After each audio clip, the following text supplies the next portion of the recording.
trois petits mots très rapides. Nous, effectivement, on est également rentré dans le développement durable, d'ailleurs, avant que ça s'appelle l'ESG, dès qu'on a démarré, donc bien avant que ça devienne demandé par nos investisseurs et bien avant que ça devienne primé et l'objet de toutes les attentions. En fait, la première clé qu'on a voulu, qui nous a poussé, c'était même une clé macro, en fait. C'était l'idée de dire le développement durable appliqué à la finance s'inscrit bien dans les infrastructures. Donc, le développement, c'est quoi le développement pas durable? Le développement pas durable, c'est consommer, garder son niveau de vie et tout financer tout ça par des déficits qui, à un moment donné, ça, c'est pas durable. Et ça sera d'ailleurs, à mon avis, pas durable avant que les questions de climat soient pas durables.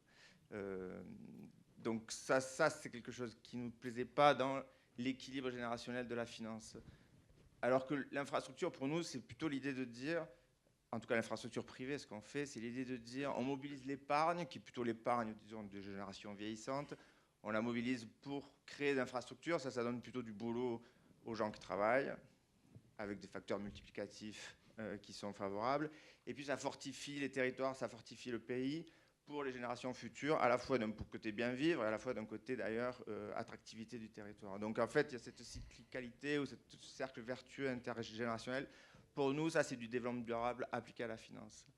Bon, après le deuxième point, évidemment, la deuxième clé d'entrée, ça a été dit, donc je ne reviens pas, c'est la gestion des risques. On investit à long terme. La valeur de nos actifs à long terme, c'est la gestion du risque. Dans nos projets, il y a toujours du public et du privé, il y a de l'industrie, il y a de la finance, il y a des usagers, il y a des voisins, tous ces gens en relation, comme ça a été dit, plus ou moins explosive avec l'infrastructure. Si on ne peut pas faire un aéroport sans que le mobile, ça devienne un problème national.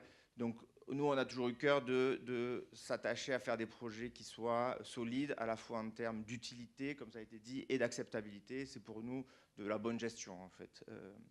Voilà, donc ça, c'est les deux clés d'entrée. Ça n'avait rien à voir avec le climat. Donc on a appliqué notre propre démarche de progrès à nous-mêmes. Aujourd'hui, les champs de travail sont nombreux. J'en citerai que deux. Le premier, c'est effectivement le climat et la gestion carbone qui va devoir changer notre manière de faire, à la fois en risque, mais aussi en opportunité. La gestion carbone va générer des opportunités d'investissement en infrastructure qui sont très importantes dans l'énergie.